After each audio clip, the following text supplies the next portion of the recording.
வாக்காளர்களுக்கு வணக்கம். இது உங்கள் வோட்டர்ஸ் ஐடி தமிழ்நாடு.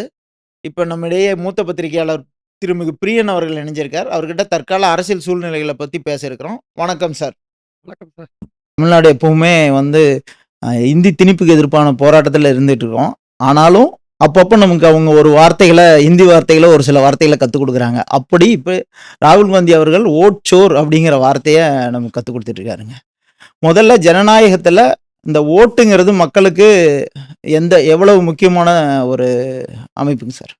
முக்கியமான ஒரு ஆயுதம் அது ஆக்சுவலா. இது வந்து ஒரு விலை மதிப்பற்ற ஒரு ஆயுதம். 18 வயசானவங்க ஓட்டு போடுறது இந்த அடல்ட் ஃப்ரான்சைஸ் அப்படின்னு சொல்றாங்கல்ல. அந்த அடல்ட் ஃப்ரான்சைஸ் வந்து ஒவ்வொரு குடிமகனுக்கும் வந்து ஒரு முக்கியமான விஷயம். ஸோ இந்தியா வந்து ஒரு பெரிய ஜனநாயக நாடு. உலகத்திலேயே பெரிய ஜனநாயக நாடு. இன்னைக்கும் வந்து ஒரு டெமோக்ராட்டிக் பிரின்சிபிள்ஸ்க்கு எடுத்துக்காட்டா இருக்கிற ஒரு நாடா இந்தியா இருக்கு. இந்தியால இருக்கிற ஒவ்வொருத்தரும் வந்து அந்த எப்படி நம்ம சுதந்திரம் வாங்கினோம், எப்படி நம்ம ஜனநாயகமா மலர்ந்தோம் அப்படின்ற விஷயத்த எல்லாருமே ஞாபகம் வச்சுக்கணும். அப்போ ஓட்டுடைய மதிப்பு அப்பதான் அவங்களுக்கு தெரியும் ஆக்சுவலா.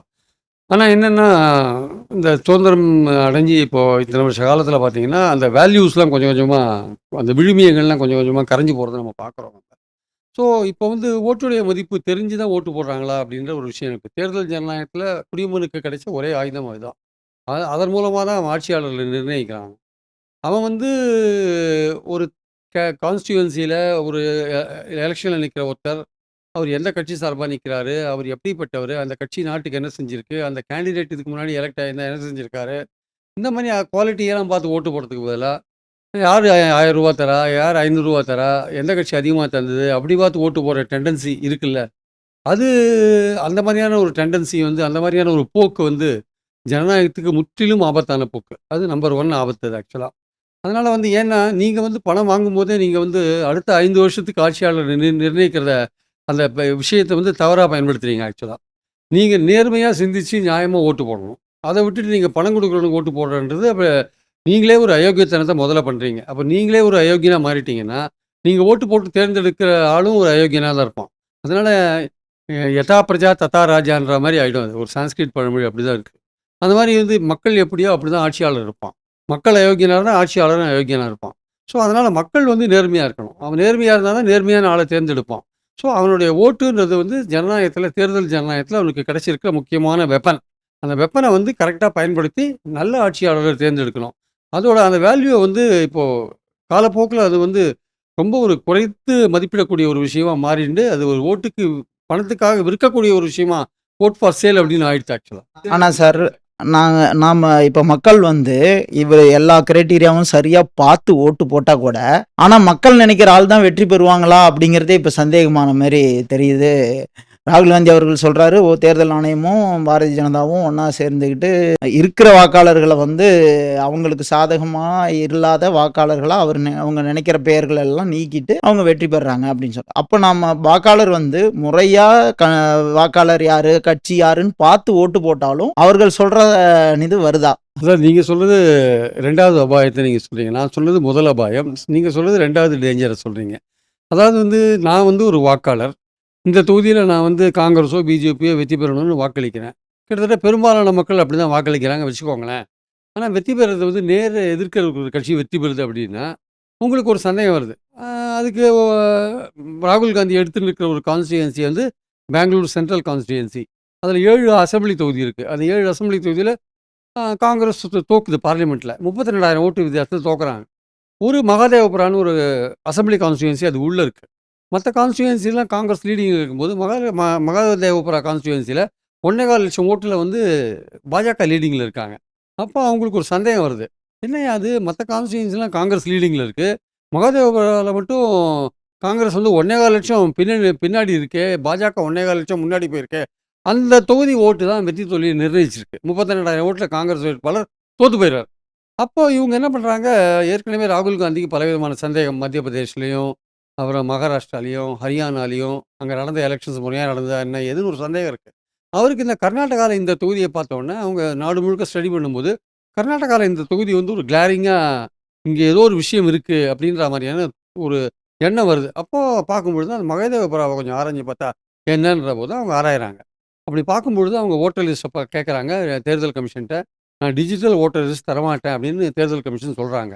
டிஜிட்டல் வோட்டர் லிஸ்ட் குடுத்தீங்கன்னா, உங்கள் பேர் செந்தில் முருகன் அடிச்சிங்கன்னா நீங்கள் 10 இடத்துல எங்கெங்கே இருக்கீங்களோ அதெல்லாம் வந்துடும். அதெல்லாம் தெரிஞ்சிடும். கோல்மாலை ஈஸியாக கண்டுபிடிச்சிடலாம். ஒரே முகவரியில் எத்தனை பேர் இருக்காங்கன்னு கண்டுபிடிச்சிடலாம். எல்லாம் டிஜிட்டலில் ஈஸி. அவங்க என்ன பண்ணுறாங்க, உனக்கு டிஜிட்டல் தரமாட்டேன், 7 அடிக்கு அடுக்கி வச்சிருக்கேன் பாருங்க பிரிண்டட் ஓட்டல். அதை எடுத்து இருக்கிற இதெல்லாம் எங்க தவறான பேர் இருக்குதுன்னு நீங்களே கண்டுபிடிங்க அப்படின்னு சொல்றேன். 6 மாத காலம் உழைச்சிருக்காங்க. 6 மாத காலம் ஒர்க் பண்ணி என்ன கண்டுபிடிச்சிருக்காங்கன்னா வந்து போலி முகவரியில் 40,000 ஓட்டர்ஸ் இருக்காங்க. போலி முகவரியில். அதே மாதிரி பார்த்தீங்கன்னா போலி வாக்காளர்கள் 11,000 பேர் இருக்காங்க. அதே மாதிரி போலியான நேமில் வந்து ஒரு 10,000 பேர் இருக்காங்க. அதே மாதிரி ஃபார்ம் 6ன்னு புது வாக்காளர்களை என்ரோல் பண்ணுற அந்த ஃபார்ம் 6 பயன்படுத்தி வந்து 18 வயசு ஆனவங்க பயன்படுத்த புது வாக்காளர்.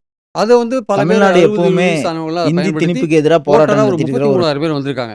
இப்படிலாம் டோட்டலாக பார்த்தீங்கன்னா ஐடி இல்லாதவங்க அது இதுன்னு பார்த்தீங்கன்னா கிட்டத்தட்ட 1,250,000 ஓட்டு வந்து இது மாதிரி ஒரு முறைகேடாக பதிவு பண்ணப்பட்டிருக்கு. அப்போ அந்த ஓட்டு யாருக்கு போயிருக்கு? 32,000 ஓட்டில் தான் காங்கிரஸ் வேட்பாளர் தோக்கடிச்சிருக்காரு, தோற்று போயிருக்கார். அப்போ இந்த 1,250,000 ஓட்டு யாருக்கு போயிருக்கு? இதெல்லாம் முறைகேடாக பதிவு பண்ணப்பட்டிருக்கு. வாக்காளர் பட்டியலில் இருக்குது. ஒரு குறிப்பிட்ட முகவரிக்கு போகிறாங்க. அந்த இடத்துல 80 வாக்காளர்னு இருக்குது. அங்கே போனால் ஒருத்தன் கூட இல்லை. நம்பர் 35ன்னு போட்டு. சில பேருக்கு வந்து 0 நம்பர் போட்டுருக்கு. தெருவில் 0 நம்பர் போட்டு தெரு பேர் போட்டு. தெரு எப்படி போட்டுருக்காங்க, ஏபிசிடி இஎஃப்னு போட்டுருக்கு தெரு பேர். ஸோ இந்த மாதிரிலாம் இருக்கவே தான் சந்தேகம் வலுக்குது ஆக்சுவலாக. அப்போ போலியாக 1,00,000 பேரை சேர்த்துருக்காங்க. அப்போ அந்த போலியான ஆட்கள் யாருக்கு ஓட்டு போட்டாங்க? அப்போ இதுக்கு பின்னாடி யார் இருக்கா? அப்படின்னு எண்ணம் வரும்போது தான் ஓட் சோரின்ற வார்த்தையை ராகுல் காந்தி பயன்படுத்துகிறார். நம்மக்கிட்ட இந்த வாக்குகளை திருடிட்டாங்க. மக்கள் எந்த நோக்கத்துக்காக வாக்கு போட்டாங்களோ அந்த நோக்கம் வெற்றி பெறலை. அந்த நோக்கம் வந்து திசை திருப்பப்பட்டு விட்டது. காங்கிரஸ் வெற்றி பெறணும்னு போட்ட வாக்குகள் அது பாஜக வெற்றியில் போய் முடிஞ்சிருக்கு. அப்போ இங்கே ஓட்டு திருடு நடந்திருக்கு. அப்போ நீங்கள் கண்டுபிடிங்க அப்படின்னு அவர் பவர் பாயிண்ட் ப்ரெசன்டேஷன் கொடுத்து எல்லாத்தையும் விளக்குறார் போட்டு. இல்லை, இங்கே தான் எனக்கு ஒரு சந்தேகம் என்னன்னா, இப்போ நம்ம ஊரில் எலெக்ஷன் நடக்கும்போது பார்த்தீங்கன்னா நம்ம திமுக அதிமுக கட்சியை சார்ந்தவர்கள் எலெக்ஷனுக்கு முன்னாடியே பூத் ஸ்லிப்னெல்லாம் நம்மக்கிட்ட கொண்டு வந்து கொடுத்துங்கிறாங்க. அப்படி காங்கிரஸ் கட்சி அங்கே எந்த வேலையும் செய்யலையா? அவங்க எலெக்ஷனுக்கு முன்னாடியே அவங்களுக்கு ஓட்டர் லிஸ்ட் அவங்களுக்கு இருந்திருக்கும் இல்லைங்களா? அப்போ அவங்க ஏன் இங்கே இருக்காங்களா இல்லையாங்கிற அந்த சந்தேகத்தை அதுக்கு முன்னாடியே எழுப்பல. காங்கிரஸ் கட்சிக்காரங்க வேலை செஞ்சுருக்க மாட்டாங்க. நியாயமாக இருக்கலாம். இப்போ நம்ம ஊரில் இருக்கிற மாதிரி விழிப்புணர்வுலாம் மற்ற மாநிலத்தில் இருக்குன்னு சொல்ல முடியாது சார். ஹிந்தி பேசுகிற மாநிலத்திலாம் அதெல்லாம் இருக்குன்னு சொல்லவே முடியாது. இப்போ பீகார்லாம் நடக்கிறத பார்த்தீங்கன்னா அதை பற்றி அப்புறம் பேசலாம், எஸ்ஐஆரை பற்றி. ஸோ அதெல்லாம் வந்து மற்ற ஸ்டேட்டில் அப்படி விழிப்புணர்வோடு இருந்தாங்களா இல்லையான்னு சொல்ல முடியாது. பட் ஆனால் இது கண்டுபிடிக்கப்பட்டிருக்கு. 1,00,000 வாக்காளர்கள் முறைகேடாக என்ரோல் பண்ணப்பட்டிருக்கிறார்கள். அவர்கள் யாருக்கு ஓட்டு போட்டாங்கிறது தெரியல இதுவரையும் ஆக்சுவலாக. அவங்க பிஜேபிக்கு ஓட்டு போட்டதுனால தான் பிஜேபி கேண்டிடேட் அங்கே வின் பண்ணியிருக்கார். ஸோ இந்த ஓட் ஷோர்ன்றது நடந்திருக்கு. நீங்கள் காங்கிரஸ்காரங்க வேலை செஞ்சாங்களா இல்லையான்றது உங்கள் கேள்வி நல்ல கேள்வி. அது அங்கே லோக்கலில் இருக்கிற காங்கிரஸ்காரங்க கேட்டுக்கணும். என்னடா அது அவங்க தெரு வீடு நம்ம வீட்டில் டிஎம்கே ஏடிஎம்கே வீடு வந்து பார்க்குறாங்கல்ல, யார் செத்தவங்க, யார் இறந்து போனவங்க, யார் வீடு மாற்றிருக்கான் எல்லாம் பார்க்குறாங்கல்ல. இங்கே மாதிரியான விழிப்புணர்வு அங்கே கிடையாது. அங்கே கிடையாதுன்றதுனால அங்கே வந்து ஓட்டு என்ரோல் பண்ணுறது ஈஸியாக இருக்குது. யாருமே போய் இந்த மாதிரி பூத்தில் வேணால் ஆளுங்க இருப்பாங்களே தவிர, பூத்தில் இருக்கிற ஆளுக்கு வந்து அந்த பர்டிகுலர் முகவரி நிலையம் இருக்கா அப்படின்னா சரி. இப்போது அதுலேயும் வந்து ஊழல் சார். நீங்கள் வந்து பாஜக ஏஜென்ட் இருக்கான், காங்கிரஸ் ஏஜென்ட் இருக்கான், இன்னொரு ஏஜென்ட் இருக்கான் வச்சுக்கோங்க. பாஜக ஏஜென்ட் பைசா கொடுத்துருவான் காங்கிரஸ் ஏஜென்ட்டுக்கு. அங்கேயே ஊழல். எல்லாமே ஊழல் தான். இதை தாண்டி ஒருத்தன் வின் பண்ணுறான்னு அது பெரிய விஷயம். எல்லாமே பணம் தான். ஆனால் என்டையர் சிஸ்டம் கோஸ் ராங் ஆக்சுவலாக. சிஸ்டமே வந்து சரியில்லை. ஆனால் என்னென்னா இதில் விஷயம் என்னென்னா, இப்படிப்பட்ட வாக்காளர்கள் என்ரோலாக இருக்கும்போது தேர்தல் வந்து மோசடியான ஒரு தேர்தல் தான் நம்ம நினைக்கணும் ஆக்சுவலாக. ஏன்னா இந்த வாக்காளர்கள்லாம் வந்து வாக்காளர் முகவரியிலே இல்லையே. முகவரியில் இல்லை, போலி வாக்காளர்களாக இருக்காங்க, போலி நபர்களாக இருக்காங்க. ஒருத்தருக்கு 4 இடத்துல ஓட்டு இருக்குது, ஒருத்தர் 3-4 இடத்துல ஓட்டு போடுறாரு. இதெல்லாம் ஆமாம் ஆமாம் வயசு வித்தியாசம் இருக்குது, பல விஷயம் இருக்குது. உலகத்திலேயே 124 வயசு யாருக்கும் இருக்க மாட்டாங்க. பீகாரில் 124 வயசுன்னு ஒரு ஆளுக்கு போட்டு கொடுத்துருக்காங்க, ஓட்டர் ஐடி கொடுத்துருக்காங்க. ஸோ அது பீகாரில் பார்த்தீங்கன்னா இறந்தவங்க இருக்கிறவங்கலாம் இறந்தவங்க டெலீட் பண்ணிட்டான். இறந்தவங்க டெலீட் பண்ணவங்களாம் ராகுல் காந்தி கூட வந்து டீ குடிச்சிருக்காங்க. அதனால் வந்து பாயிண்ட் என்னென்னா வந்து பெங்களூர் மத்திய தொகுதியில் நடந்த இந்த விஷயங்கள் இருக்குல்ல, நம்மளோட என்டையர் அந்த ஓட்டிங் சிஸ்டமே வந்து கோளாறுல இருக்குல்ல, அதனால தான் நம்ம கவனிக்கணும் ஆக்சுவலாக வந்து. அப்போ இந்த சிஸ்டத்தை எப்படி சரி பண்ணுறது? இந்த சிஸ்டத்தினால பெனிஃபிட் ஆனது அந்த தொகுதியில் பாஜக. இப்போ ராகுல் காந்தி என்ன சொல்கிறார், இது மாதிரி 48 தொகுதி இருக்குன்றார். அந்த 48 தொகுதி நீங்கள் பார்த்தீங்கன்னா காங்கிரஸ் தோற்றதுக்கு காரணம் அதுன்றார். அப்போ 48 தொகுதியில் காங்கிரஸ் வின் பண்ணியிருந்ததுன்னா நீங்கள் பிஜேபி ஆட்சிக்கு வந்திருக்காரு.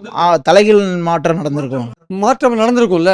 ஸோ அதுதான் வந்து ராகுல் காந்தி சொல்கிற விஷயம். பார்ட்டியோட பூத் ஏஜென்ட் ஒர்க் பண்ணுவான், சில தொகுதியில் ஒர்க் பண்ணுவான், சில தொகுதியில் ஒர்க் பண்ண மாட்டான், சில இடத்துல ஆளே இருக்க மாட்டான். இப்போ சீமான் கட்சிக்கு தமிழ்நாட்டில் எந்த பூத்தில் ஆள் இருக்கான் சொல்லுங்கள்? சீமான் கட்சிக்கு எந்த பூத்தில் ஆளுங்க பார்த்துருக்கீங்களா? ஆனால் ஓட்டு விழுது. எல்லா வார்டுலையும் ஏதோ 4, 5, 10, 50, 60 ஓட்டு விழுதுல. ஆனால் அவருக்கு ஏஜென்ட் இருக்கானா? வாக்காளர் பட்டியலை பரிசோதிக்கிறதுக்கு ஆள் இருக்காங்களா இல்லையான்னு தெரியல, ஆனா ஓட்டு விழுதுங்க. இல்லையே இல்லையே. யாரா சீமான் கட்சியில் யாராவது வந்து செக் பண்ணுறாங்களா? சீமான் மட்டுமே தான் கேண்டிடேட்டு, சீமான் தான் பிரச்சாரகர், சீமான் தான் எல்லா ஒருங்கிணைப்பாளர், எல்லாமே அவர் தான். பட் ஆனால் ஓட்டு போடுறாங்கல்ல. ஸோ அதெல்லாம் இல்லை, இதெல்லாம் இல்லாதையே ஓட்டு போடணும் ஆக்சுவலாக.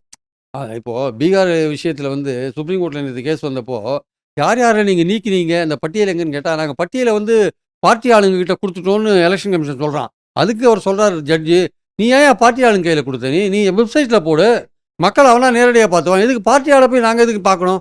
ஒரு ஒரு ஒரு சிட்டிசன் போய், ஒரு குடிமகன் போய் எதுக்கு பார்ட்டி ஆளை பார்க்கணும்? எங்களுக்கு அந்த அவசியம் இல்லை. நீ ஆன்லைனில் போடு, நாங்கள் பார்த்துக்குறோம். எங்கள் பேர் என்ன, ஏன் நீக்கியிருக்க, எதுக்கு நீக்கியிருக்க?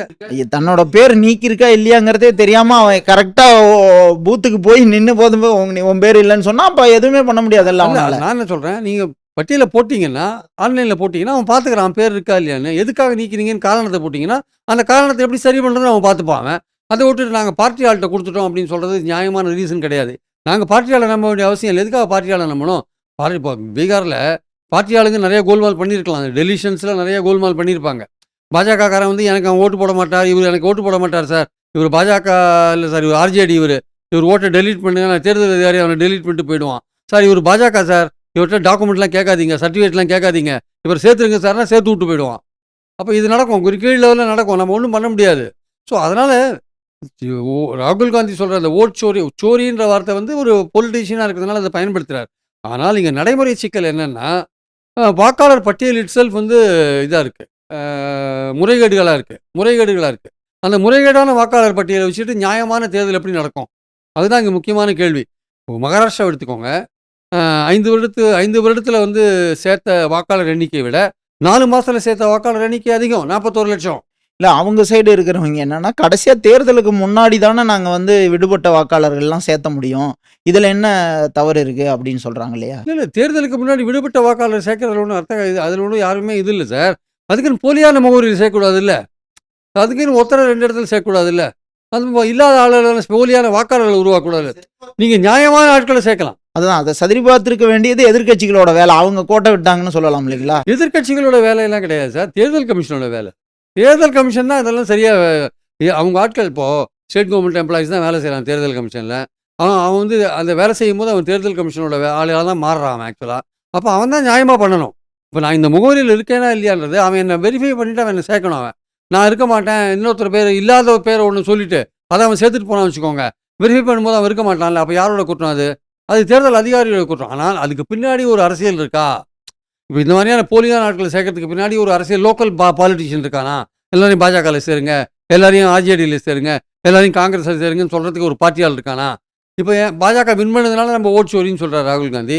வேற ஒரு இடத்துல வந்து பாஜக இப்போ அனுராக் தாக்கூர்னு சொல்கிறாரு, ராகுல் காந்தி வின் பண்ண தொகுதியில் இது மாதிரி இருக்குது, ஸ்டாலின் வின் பண்ண தொகுதியில் இது மாதிரி இருக்குது அப்படின்னு ஒரு 6 பேர் சொல்கிறாரு. நான் என்ன சொல்கிறேன், நீங்கள் பாஜக தானே, நீங்கள் ஏன் சேம் ஸ்டேட் கோல் போடுறீங்க? நீங்கள் வந்து எலெக்ஷன் கமிஷன் தான் குற்றம், நீங்கள் எலெக்ஷன் கமிஷன் தான், பிஜேபி எலெக்ஷன் கமிஷன் தான் குற்றம் சாட்டுது. அப்போ அந்த மாதிரி இந்த மாதிரியான முறைகேடான வாக்காளர் பட்டியலை வச்சுட்டு நீங்கள் ஒரு நாட்டை ஒரு அதிகாரத்தில் இருக்கிறவங்களை தேர்ந்தெடுத்தீங்கன்னா அந்த பட்டியலே மோசம். அப்படின்ற போது தேர்ந்தெடுக்கப்பட்ட நடத்தப்பட்ட தேர்தல் செல்லுபடி ஆகுமா? கோட்டை அழிங்க, மறுபடியும் கோடு போடுங்க, என்ன ரத்து பண்ணுங்க தேர்தலெல்லாம். இந்த மாதிரி இருக்கிற கான்ஸ்டியூன்சியை வந்து என்கொயரி பண்ணுங்க, உச்சநீதிமன்ற நீதிபதி வச்சு என்கொயரி பண்ணுங்க. இப்படி ஒரு செய்தி வரும்போது தான் நம்ம யோசிக்க வேண்டியது இருக்கு. நரேந்திர மோடி அவர்களே முதல்ல வந்து அவரோட ஓட்டு எண்ணிக்கை நடக்கும்போது பின்தங்கி இருந்தாரு, அப்புறமேட்டு முன்னணியில வந்து வெற்றி பெற்றாரு. அப்போ அங்க என்ன நடந்திருக்குன்ற யோசனையும் நமக்கு வருது சார். இல்லையா? அங்கேயே 5 மணிக்கு மேலே 10% மேலே ஓட்டு பதிவாயிருக்கு. மொத்தம் 10% வந்து 5 மணிக்கு மேலே தான் பதிவாயிருக்கு, திடீர்னு பதிவாயிருக்கு தேர்தல். அங்கேயே நடந்திருக்கு. நம்ம அதனால் அதாவது காங்கிரஸ் வந்து இந்த குற்றச்சாட்டை வந்து ஆதாரபூர்வமாக எடுத்து வச்ச உடனே இதை வந்து பொலிட்டிக்கலாக வந்து பாஜக இதை செய்கிறாங்க. ஆனால் அவங்க என்ன மறந்துட்டாங்கன்னா, அவங்களும் எலெக்ஷன் கமிஷன் மேலே தான் குற்றம் சாட்டுறாங்க. அப்போ இது மாதிரி முறைகேடான வாக்காளர் பட்டியலை வைத்துக்கொண்டு ஒரு எலெக்ஷன் நடத்துவது சரியா? அது உண்மையான ஜனநாயகத்தை வந்து பிரதிபலிக்குமா? அது வந்து நீங்கள் மக்கள் மனசில் இருக்கிற எண்ணத்தை வந்து அந்த தேர்தல் முடிவுகள் பிரதிபலித்துதா இல்லையா? பிரதிபலிக்கல. அப்போ அது உண்மையான தேர்தலா? அது மோசடியான தேர்தல். அதுதான் அடிப்படையான விஷயம். ஸோ இந்த ஆங்கிள் இருந்தால் நம்ம அதை பார்க்கணுமே தவிர, கட்சிக்காரன் ஏன் வெரிஃபை பண்ணல அதெல்லாம் முக்கியம் இல்லை. தேர்தல் கமிஷன் ஒழுங்காக நடந்தானா இல்லையா? நீ ஒழுங்கான ஒரு வாக்காளர் பட்டியலை வச்சிருக்கியா இல்லையா? அதுதான் இங்கே முக்கியம். அது இல்லாத போது நடந்த தேர்தல் செல்லுபடி ஆகாது சார். அது இல்லாத போது நடந்த தேர்தல் செல்லுபடி ஆகாது. கோட்டை அழி, ரத்து பண்ணுங்க எல்லாத்தையும். எந்தெந்த தொகுதி பிரச்சனையாக இருக்கோ ரத்து பண்ணுங்க எல்லாத்தையும். பண்ணிட்டு மறுபடியும் எலெக்ஷன் வைங்க. அதுதான் உண்மையான தேர்தல் கமிஷனுக்கு அழகு. இல்லாட்டி இந்த தேர்தல் கமிஷன் வந்து ஏதோ வந்து ஒப்புக்கு சப்பானியா இருக்கிற ஒரு தேர்தல் கமிஷன், பாஜகவோட உடந்தையா இருக்கிற ஒரு தேர்தல் கமிஷன், பாஜகவோட கூட்டு கனவாளியா இருக்கிற ஒரு தேர்தல் கமிஷனா மாறிடும் ஆக்சுவலா. அதனால தேர்தல் கமிஷனுக்கு ஒரு பெரிய பொறுப்பு இருக்கு. ஜனநாயகத்த வந்து புதைகுழிக்கு அனுப்பக்கூடாது. இந்தியாவோட ஜனநாயகம் வந்து உலகத்திலேயே பெரிய ஜனநாயகம். மதிக்கத்தக்க ஒரு ஜனநாயகம். இத காப்பாத்துற ஒரு பொறுப்பு வந்து தேர்தல் கமிஷனுக்கு இருக்கு.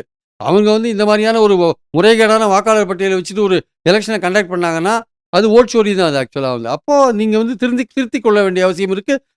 திருத்தப்பட வேண்டிய அவசியம் இருக்கு. நீங்க அத வந்து எங்க தவறு நடந்ததோ அத கண்டுபிடிச்சு வந்து நீங்க மறுபடியும் தப்ப வந்து சரி பண்ண வேண்டிய அவசியம் இருக்கு. இதெல்லாம் நீங்க பண்ணலைன்னா, நம்ம ஜனநாயகத்த பத்தி பெருமைப்பட்டு ஒண்ணும் பயன் கிடையாது. அதுதான் தேர்தல் ஆணையம் ஒரு அரசியல் கட்சி மாரி இத வந்து நிரூபிங்க, இல்லன்னா மக்கள்ட்ட மன்னிப்பு கேளுங்கன்னு சொல்லுது. எதுக்கு சார் இத நான் நிரூபிக்கணும்? அதுதான் எதுக்காக அவங்க மக்கள்ட்ட மன்னிப்பு கேளுங்கன்னு சொல்ற அளவுக்கு அது ஒரு கட்சியா? அது ஒரு அமைப்பு. நீங்க ஒரு குற்றம் சாட்டுனா, நான் இல்ல, அது அப்படி இல்லன்னு அவங்க ப்ரூவ் பண்ணுமே ஒழிய, அத விட்டு நீங்க நிரூபிக்கலன்னா மக்கள்ட்ட மன்னிப்பு கேளுங்கன்னு ஒரு அரசியல் கட்சி மாரி பதிது. சார் 140,00,00,000 பேரு முன்னாடி ராகுல் காந்தி பிரசனம் பண்றாரு சார் அத. மக்கள் முன்னாடி பிரசனம் பண்றாரு. அவரு ஒரு எதிர்க்கட்சி தலைவரா இருக்காரு. அவரு கேபினெட் அந்தஸ்து ரேங்க்ல இருக்காரு. அவர் சொல்ற குற்றச்சாட்டு சரியா தப்பா நீங்க ஆராயுங்க. ஆராய்ஞ்சு பார்த்துட்டு தப்பா இருந்தா அவர் மேல கேஸ் போடுங்க. அவர் சந்திப்பார் அத. கேஸ் போடுங்க. அவரு எதுக்கு உங்ககிட்ட மன்னிப்பு கேட்கணும்? அவர் ஒரு பப்ளிக் ஃபிகர் சார். நீங்க வந்து தேர்தல் நேரத்தில பாஜக வந்து ஏகப்பட்ட ஹேட் ஸ்பீச்சஸ்ன்னு வெறுப்பு பேச்சுகள் பேசுறாங்க. பிரைம் மினிஸ்டர் முதற்கொண்டு எல்லாரும் பேசுறாங்க. அதெல்லாம் நீங்க அலோவ் பண்ணீங்கல்ல, பார்த்துன்னு தானே இருந்தீங்க. தாலிய புடுங்கி முஸ்லீம் குடுத்துருவான், தங்கத்த புடுங்கி முஸ்லீம் குடுத்துருவான், எருமாட்ட புடுங்கி முஸ்லீம் குடுத்துருவான்னு பிரதமரே பேசுறாரு. அப்போ ஒரு மத ரீதியா ஒரு பிரதமரே பேசுறத நீங்க வேடிக்கை பார்த்துன்னு தானே இருந்தீங்க.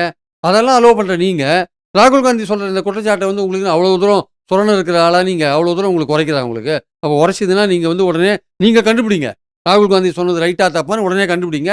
கண்டுபிடிச்சு அவர் சொல்றது தப்பா இருந்தா அவர் மேல கேஸ போடுங்க. அவர் மேல கேஸ போடுங்க. யார் வேணான்னது? இப்ப நேத்து நீங்க 65,00,000 பீகார்ல வந்து நீக்கினீங்க. கோர்ட் சொல்லிட்டான்ல, எல்லார் பேரையும் ஆன்லைன்ல போடியான்ட்டு. போட்டு காரணத்த போடு. அது மட்டும் இல்ல, ஆதார் கார்ட ஏத்துக்கோ. என்ன ஆதார் கார்ட குடுத்துட்டு நீ ஆதார வந்து பாஸ்போர்ட்டோட லிங்க் பண்ணு. ஆதார வந்து நீ வந்து பான் கார்டோட லிங்க் பண்ணு. ஆதார வந்து நீ ரேஷன் கார்டோட லிங்க் பண்ணு. ஆதார வந்து அதோட லிங்க் பண்ணு. இதோட வாக்காளர் அடையாள அட்டையோட லிங்க் பண்ணு. எல்லாத்துக்கும் ஆதார லிங்க் பண்ணி வச்சுட்டு, கு ஓட்டர் லிஸ்ட்ல வரும்போது ஆதார் கிடையாதுன்னா, அது என்ன கதையா இருக்கு அது? அவன் கடந்த 20 வருஷமா ஓட்டு போட்டுட்டு இருக்கான். அவன்ட்ட வந்து திடீர்னு ஆதார் செல்லுபடி ஆகுது, பாஸ்போர்ட் கொண்டு வான்னா, எல்லாரும் பாஸ்போர்ட் வச்சிருப்பானா? அந்த பாஸ்போர்ட்டையும் ஆதார் குடுத்து தானே வாங்குறீங்க. அப்புறம் என்ன ஆதார ஒத்துக்க மாட்டேன்றீங்க? அதான் சுப்ரீம் கோர்ட் சொல்லிட்டான். ஆதார் குடுத்தா ஒத்துக்கோ. 65,00,000 பேர எப்படி நீக்கின? காரணத்த சொல்லு. ஒவ்வொருத்தருக்கும் காரணம் தெரியணும். அந்த காரணத்த அவன் சரி பண்ணணும். நம்மளுடைய நோக்கம் வந்து ஜனநாயகத்தில அனைவரையும் அரவணைத்துக் கொண்டு வாக்காளர்களா மாத்துறது தான். யாரையும் நீக்கிறது கிடையாது. நீங்க இதில வந்து குடிமகன் சிட்டிசன் இஷ்யூவ வந்து இன்வால்வ் பண்றாங்க. தேர்தல் கமிஷன் என்ன பண்றாங்க? இந்த வாக்காளர் விஷயத்தில சிட்டிசனான்னு பார்க்குறாங்களா அவங்க. நான் சொன்னேன் சிட்டிசனா பாருங்க. ஒருத்தன் இந்தியன் சிட்டிசனா தான் ஓட்டு போடணும். அதில வந்து எந்த தவறும் கிடையாது. அவன் பார்க்கறது தவறு கிடையாது. ஆனால் 20 வருஷமா ஆதார் கார்டு, வாக்காளர் அடையாள ஐடிலாம் வச்சு ஓட்டு போட்டுட்டு இருக்கான்ல, அவன் அந்த இடத்துல இருக்கானா இல்லையான்னு பார்த்து அவனுக்கு வாக்காளர் குடுங்க. நீங்க சிட்டிசனா இல்லையான்னு பார்க்கறது சென்சஸ் எடுக்கும்போது மினிஸ்ட்ரி ஆஃப் ஹோம்ல பார்ப்பாங்க. அவங்களுக்கு அவங்க அவங்க கையில தான் அந்த குடி கு சிட்டிசன் அந்த ஆக்ட் இருக்குல்ல, சிஏஏ இருக்குல்ல, அத அமல்படுத்துற ஏஜென்சி மினிஸ்ட்ரி ஆஃப் ஹோம் தான். அவங்க சென்சஸ் எடுக்கும்போது யார் குடிமகன் இல்ல, யார் குடிமகன், அதுக்கு என்ன டாக்குமெண்ட்டோ அத அவங்க பார்த்துப்பாங்க. நீங்க வாக்காளரா ஒருத்தன் ஒரு முகவரியில இருக்கான்னா, அவனுக்கு அந்த இடத்துல என்ன ஐடி இருக்கு அத பாருங்க. அத மட்டும் பாருங்க. அவன் ரேஷன் கார்டு வச்சிருக்கானா பாருங்க. வாக்காளர் ஐடி வச்சிருக்கானா பாருங்க. ஆதார் கார்டு வச்சிருக்கானா பாருங்க. ஆதார் கார்டு எப்படி அதில டூப்ளிகேட் பண்ண முடியும் ஆதார் கார்டுல? உங்க கண் விழிய அவன் எடுக்குறான். உங்க கை ரேகைய அவன் எடுக்குறான். நிச்சயமா ஒருத்தர் கை ரேகை மாரி இன்னொருத்தர் கை ரேகை இருக்க முடியாது. கண் விழி ஒருத்தர் கண் விழி மாரி இன்னொருத்தர் கண் விழி இருக்க முடியாது. அப்படிலாம் இருக்கப்போ அதில எப்படி டூப்ளிகேட் பண்ண முடியும்? நீங்க வந்து அத ஈஸியா கண்டுபிடிக்கலாமே! போலியா இருக்கிறது. அப்போ உங்ககிட்ட மெக்கானிசம் கிடையாதா? அது போலியான அடையாள அட்டையிலேருந்து கண்டுபிடிக்கலாம்ல. அவன் போலியான அடையாள அட்டை வச்சிருந்தான்னா, அவன நீங்க நீக்குங்க. ஆதார் அட்டைய ஒத்துக்க மாட்டீங்கன்னா என்ன அர்த்தம்? அது சரியில்ல இதுல. அதனால தேர்தல் கமிஷன் வந்து நியாயமா நடந்துக்கணும். இல்லாட்டி வந்து அது இந்தியாவுடைய சாபக்கேடு, அவமானமா போயிடும் தேர்தல் கமிஷன். இப்ப ராகுல் காந்தி வந்து இந்த பிரச்சனைய முன்னெடுத்திருக்காரு. கடந்த 12 வருஷங்களா பாரதிய ஜனதா அணிதில காங்கிரஸ் வந்து ரொம்ப ஒரு சிறப்பான எதிர்க்கட்சியா செயல்பட்டுச்சுன்னு சொல்ல முடியாது. இப்ப இந்த விஷயத்த எடுத்து எந்த அளவுக்கு மக்கள்ட்ட கொண்டு போய் அவங்க செய்வாங்கன்னு நினைக்கிறீங்க? பீகார் எலக்ஷன்ல இது வந்து பிரதிபலிக்குமா? பீகார் தான் முக்கியமான ஃபோக்கல் பாயிண்ட்டா இருக்கு. இதுல ஃபோக்கஸ் பண்றது அங்க தான் பண்றாங்க. அது ஏன்னா அங்க தான் 65,00,000 பேர நீக்கியிருக்காங்க. ஸோ, அதனால அங்க வந்து அவர் பயணம் போறாரு. ஒரு பல மாவட்டங்களுக்கு பயணம் போறாரு. அந்த அவேக்கனிங் அதாவது விழிப்புணர்வு உண்டாக்குறதுக்காக பயணம் போறாரு. அந்த பயணத்தில அவர் இதெல்லாம் சொல்லுவாரு வச்சுக்கோங்க. பட் நம்மளுடைய பாயிண்ட் என்னன்னா வந்து, இதுதான் வந்து முக்கியமான அக்கேஷன். இந்த அக்கேஷன்ல இந்திய மக்கள் விழித்துக் கொள்ளவில்லை என்றால், இனிமேல் அவர்களுக்கு தூக்கம் தான். விழிக்கவே மாட்டாங்க. இதுதான் அக்கேஷன். இந்த அக்கேஷன்ல விழிக்கணும். இல்லாட்டி நம்ம தேர்தல் ஜனநாயகம் வந்து காணாம போயிடும். அப்புறம் மக்கள் வந்து அடிமை சாசனம் எழுதி குடுத்துட்டு தான் உட்காந்துருக்கணும். நீங்க ஒருத்தருக்கு ஓட்டு போடுவீங்க, பெரும்பான்மை மக்கள் ஒருத்தருக்கு ஓட்டு போடுவாங்க, ஜெயிக்கிறவன் வேற ஒருத்தனா இருப்பான். அந்த நிலைமைய நீங்க அலோவ் பண்ணீங்கன்னா, ம ஜனநாயகம் அந்த இடத்துல செத்து போயிடும் அவ்வளோதான். ஸோ இந்த ராகுல் காந்தி எழுப்பியிருக்கிற இந்த விஷயத்தில, நாட்டில இருக்கிற மக்கள் ஒன்றுபட்டு அவர் பின்னாடி நின்னு, இந்த விஷயத்த வந்து தேர்தல் கமிஷன வந்து நம்ம சுத்தப்படுத்தணும் முதல்ல. தேர்தல் வாக்காளர் பட்டியல சுத்தப்படுத்தணும். அதில இருக்கிற முறைகேடுகள நீக்கணும். இத ஒரு அக்கேஷனா எடுத்து நம்ம நீக்கலைன்னா, நம்மளால தேர்ந்தெடுக்கப்படுறவங்க பத்தின சந்தேகம் நமக்கு வரும். அப்ப ஜனநாயகமே கேலிக்கூத்தாயிடும். அதுவே கேள்விக்குறியாயிடும். அதனால இப்போ நீங்க இந்தியா கூட்டணியில இருக்கிற எதிர்க்கட்சிகள் எல்லாமே ராகுல் காந்தி பின்னாடி அசெம்பிள் பண்ண வேண்டிய அவசியம் இருக்கு. அவங்க அசெம்பிள் பண்றது அவங்களுடைய இதா இருக்கணும். கடமையா இருக்கணும் ஆக்சுவலா. அசெம்பிள் பண்ணி அவங்க நாட்டு மக்கள்ட்ட இந்தியா முழுக்க எல்லா இடத்துலயும் இத கொண்டு போக வேண்டிய கட்டாயம் இருக்கு. ராகுல் காந்தி அத பீகார்ல கொண்டு போறாரு. மத்த கட்சிகள்லாம் சேர்ந்து பண்ணினாங்கன்னா ஜனநாயகத்துக்கு நல்லது. இல்ல மத்த கட்சிகள் காங்கிரஸ் ராகுல் காந்தி தானே பண்றாரு. நமக்கு என்ன வந்தது? நமக்கு இதுக்கு ஒண்ணும் சம்மந்தம் இல்ல. அப்படின்னு இருந்தாங்கன்னா, நாளைக்கு உங்க மாநிலத்தில உங்களுக்கு பிரச்சனை வரும். அந்த மாநிலத்தில இன்னொரு பிரச்சனை வரும். அதனால எல்லா இடத்துலயும் பிரச்சனை வரும். அதனால இப்போ எதிர்க்கட்சிகள் ஒன்றுபட வேண்டிய வேலை. இந்த இந்த சமயத்தில எதிர்க்கட்சிகள் ஒன்றுபடலைன்னா, இனி எந்த சமயத்தில அவங்களுக்கு ஒன்றுபடுறதுக்கான வாய்ப்பு இருக்காது. ஸோ இந்த சமயத்தில ஒன்றுபட்டு விழித்திருந்து மக்களை எஜுகேட் பண்ணி, இந்த சிஸ்டத்த திருத்தணும். இந்த சிஸ்டத்துக்கு பின்னாடி பிஜேபி இருக்குன்னு நான் சொல்லல. சிஸ்டத்த திருத்தணும் ஆனா. திருத்தினா தான் உண்மையான அ மக்கள் பிரதிநிதிகள் தேர்ந்தெடுக்கப்படுவார்கள். அதுக்கான வழிய நீங்க பண்ண வேண்டிய அவசியம் இருக்கிறதுனால, மக்கள் ராகுல் காந்தி பின்னாடி அணிவகுக்கணும். கட்சிகள் ராகுல் காந்தி பின்னாடி அணிவகுக்கணும். கட்சிகள் இதுக்காக போராட வேண்டிய ஒன்றுபட்டு போராட வேண்டிய கட்டாயம் இருக்கு. இத மிஸ் பண்ணாங்கன்னா, அவங்க என்னைக்குமே வந்து இதோட வந்து அவங்க ஜனநாயகத்துக்கு வந்து ஒரு எண்ட் கார்ட் போட வேண்டியது தான் ஆக்சுவலா. Okay sir. காங்கிரஸ் இத எப்படி கொண்டு போகுது? பிஜேபி அத எப்படி எதிர்கொள்ள போகுதுன்னு பொறுத்திருந்து பார்ப்போம் சார். நன்றி, வணக்கம். Thank you.